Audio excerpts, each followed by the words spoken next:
I'm Matthew, and these are my opinions on Star Wars Queen's Shadow, written by E.K. Johnston. First off, I want to say that I immediately got E.K. Johnston's Ahsoka. I don't know if it was 2 years ago or what, but I immediately got it. I listened to it. I really liked it. I have a strong attachment to Ahsoka, and I thought the book was fair. It was decent. I don't know if that's because of I didn't necessarily like everything that happened with Ahsoka or the way it was handled, or if I didn't enjoy Johnston's writing at the time. However, and just one more thing, I do not follow Johnston's writing. I am more of a Star Wars fan, and I'm a fan of core cast characters than I am just general Star Wars overall. And I'm also not a general fan of Johnston. But I believe her writing ability has either increased greatly since the time that she wrote Ahsoka, or something else happened, because I thought this book was excellently written, whereas I thought Ahsoka was just okay. So that's one good thing. And Ahsoka is a good book. It's a decent book. It's a decent entry. But I would say Queen's Shadow is a very good book. And I don't know to what I would attribute that. There was a cast of, I think, about 5 characters. We had Sabe, Sashay, Rabe, somebody with a V in their name. I can't remember it. Padme, and then, gosh, I want to say one other that I can't remember the name at the moment. But I thought the whole cast of Handmaidens was handled really well. They each felt like individuals. I also enjoyed how... So basically, I want to say this. The characters were all very well handled. It felt like Johnston was able to breathe life into them. They were all background characters primarily. I mean, Sabe technically had... you never hear her name in the movie, but in Phantom Menace, she's the one who actually takes the role of Queen Amidala. And she was portrayed by Keira Knightley, not that that matters. But, yeah, so all the characters are really interesting and enjoyable. They are all individuals. But she also does a good job of representing the ways that they're similar in purpose and in... I mean, they all serve a greater goal of serving Padme so she can accomplish what she's going to accomplish, or serving Amidala and what Amidala is going to accomplish. But you also get the uniqueness and the sense of self from each of them. So that's a little redundant, but sorry. So the character work was very good. I also enjoyed, especially because I got some at the beginning and the end, and I just actually listened to the first chapter again. I got this on Audible. The way that Panaka and his wife, whose name I can't remember, starts with an M, are handled. They're these older characters, but they get a lot of, especially his wife, whose name I can't remember, sorry. She really gets like a very prominent role in it, and Quarsh himself, who later becomes a Moff, and like the ruler of of Naboo, he gets a very interesting role. He's very soft, and in the beginning especially, because it starts with so this is, I'm going to be semi-spoilery, or actually I'm going to go full spoiler, so jump off now if you need to. But he is, it's the, election day. The book starts on election day, and it starts with this really, Johnston, good job on this awful scene. And the reason I say it's awful is because it was so emotional, where Padme is in the situation where it's echoing her death and her funeral procession, and her death and funeral procession is in the epilogue. And when I went back and I listened again to the first chapter, I think most of the wording describing her is identical, even about how Naboo would have to go on without her. Like, Naboo had lost her, it had to go on without her, that kind of thing. And I thought it was her death, really, until it mentioned something about, and then the Queen of Naboo sensed this and was pulled in by her predator, or by, an enemy or whatever. And then it's like, oh, this is something else. So she's taking that imagery from that final scene, one of the final scenes in Revenge of the Sith, and she's recontextualizing it. But then it comes back in the epilogue, and it just slaps you in the face. And I want to thank you for that. So, I mean, that was really good. She did a really good job of pulling in. So it was a great character work, I think. Everybody felt like individuals, like I said already. Even the lesser-known characters, or who got a lot less screen time, they were given personalities that seemed to be definitely in concert with, or that blended well with the established character that we had seen on screen. So that was really enjoyable.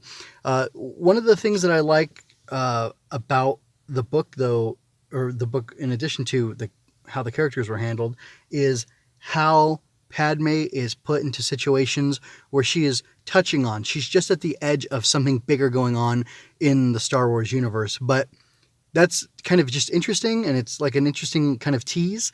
But I'm glad that Johnston had or her editor, or both, whatever, had the wherewithal to like pull back from those things and just let them be kind of on the edge, on the periphery. And there's even again, spoilers, there's even an involvement of Kanan's Jedi Master, the lady. She was there at Qui-Gon's funeral. Oh boy. Depa Billaba is her name, of course. Anyway, there's a scene where she's very involved with Padmé at the end, and there's like a firefight, or a dogfight maybe, I don't know how you say it in space. And I was thinking about it. You could branch off from this section in Queen Shadow and have a comic book issue with Depa Billaba, have a short story with her. You could do all these different things, and it's really neat that they're just keeping the narrative focused on Padmé and, you know, her handmaidens and what they're trying to accomplish together, and that's just a really neat thing. I love all her interactions with people from Clone Wars, with my favorite interactions that Padmé had were with Breha. That was awesome. With Breha, with her husband Organa, Bail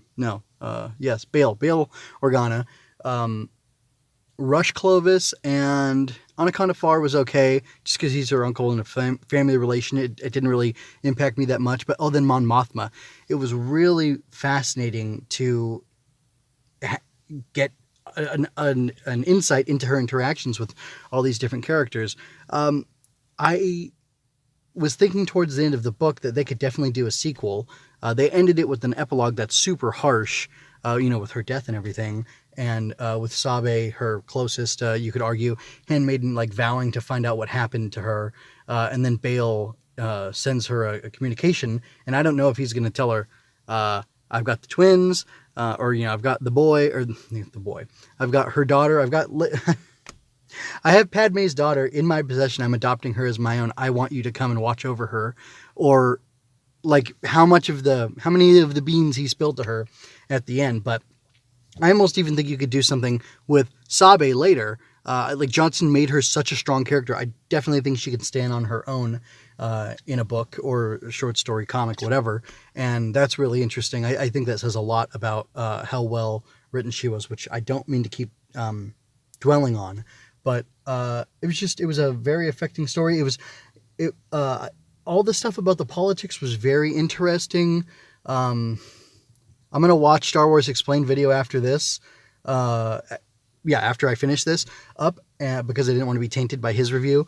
And he said something like, this is a relevant and necessary book. I don't know what that means. And I'm not one of these people who says that Star Wars is apolitical, because I don't believe it is.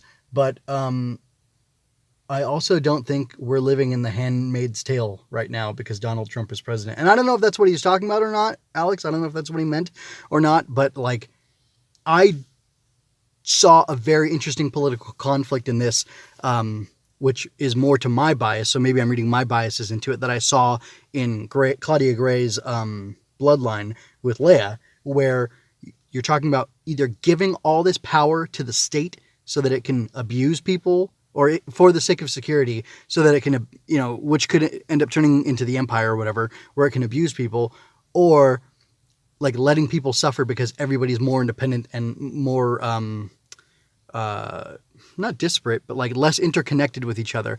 And I really thought it was interesting that what ends up happening in this that leads to like, it's funny, there's no real like action in the story, but a lot happens, and it's all very interesting, and it's all very political and kind of on the periphery of actiony stuff happening. But like, I don't think there's a gunfight at all that Padmé and her handmaidens are involved in, although they're very capable of that, clearly. But there is, and like I said earlier, an air battle, and that involves pirates who... Anyway, Padme puts this whole thing together with Rush Clovis from Scipio and some other people, and Mina Bonteri. Anyway, that all the stuff with Bonteri was really cool because you get to see how early, like, you get to see how little faith Bonteri has in the Republic, which explains why she goes off and joins the Separatist Union or whatever they call it. But sorry, I got distracted. But anyway, the battle that they get into, there's pirates while they're trying to deliver aid to this planet that was severely hurt. Big money, dirty Nemoidians are coming in and using their political clout to try to enrich themselves and buy off the planet, which I don't really know what that means, but it was basically this one planet was in peril of having the same thing done to it that basically happened with 4 years ago with the Naboo and the Gungans, and Padme talks to their senator and refuses to let it happen. She puts it up for a vote. It gets beat down by Lotod. And sorry, it's the Clone Wars. Anyway, and the rest of the Senate, because there's all these moneyed interests, and like everybody wants to benefit from helping out this planet more so than they want to help out the planet and give it aid. And I think that's awful and disgusting, and it speaks volumes about the greed and corruption within the Republic system.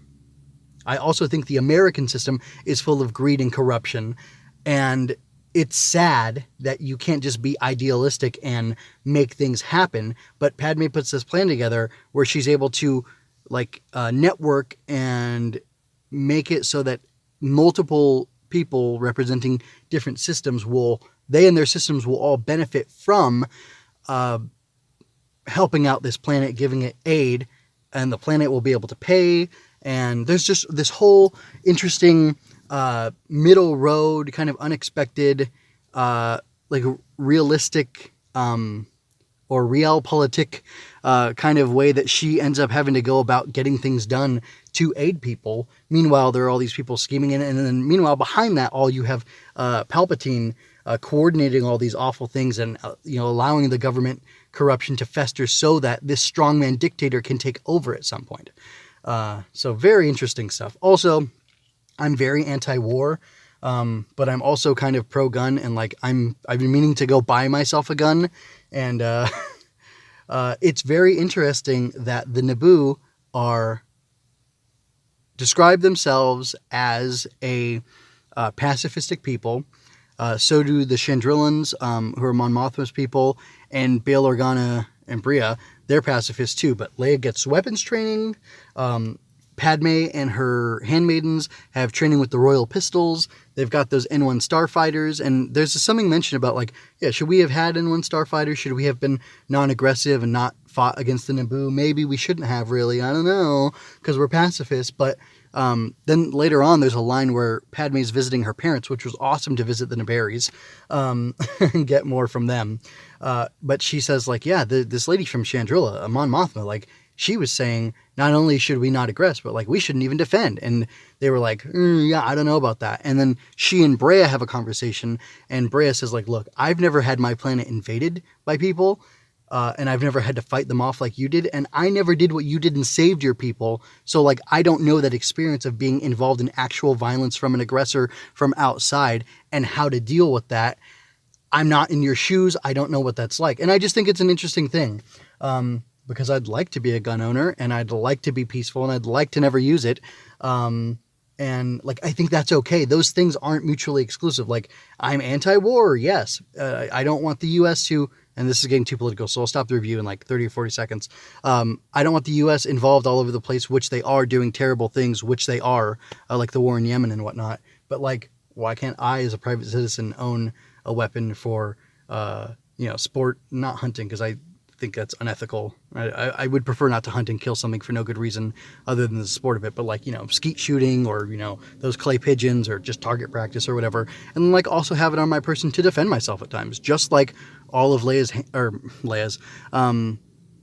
Padme's handmaidens do, and she often does as well. So anyway, I just think that's an interesting thing, and I don't know what to say about it. I didn't think it was overtly political in any bad way. I just thought it was like an interesting way to look at politics through a filter of this fictional universe. And like a good thing about sci-fi, which I know Star Wars is more fantasy than science fiction, but still, is that, you know, we can look at these stories and look at how these people act and live and keep to their morals or don't, and like apply that to looking into our own lives. And I just thought it was really interesting. So good book, good work, E.K. Johnston. Fantastic. I'm looking forward to your next Star Wars book. And I will admit, kind of sheepishly, that when I heard that Johnston was doing Queen Shadow, I thought, oh, that's a little bit too bad. I would have preferred if it had been Claudia Gray, but fantastic writing this time out. It was really great. So anyway, glowing reviews from me on this book, Queen Shadow. I would appreciate a sequel. I think a sequel would be great, or to see, like, I kind of want to go back to my Leia comic, it was 5 or 6 issues, and look at the lady who was training Leia and see what her name was. And because Sabe has 2 names. There's Sabe, and then there's the other one I can't remember right at the moment. And see, like, does she look like Padme at all? She got the brown hair, or is she a blonde? I kind of remember her being blonde, but maybe I'm wrong about that. Anyway, just really cool book. Really dug it. If you haven't gotten it yet and you were waiting for it, you should definitely get it. And that's all I have to say. Thank you for your time and attention. I'd love to do more of this. Like, share, and subscribe to cheer me on, or give me feedback to make me stronger and smarter. Visit luminousbeings.blog for more. I link everything I do there, so if you want to comment, that's the place where I'll definitely see it.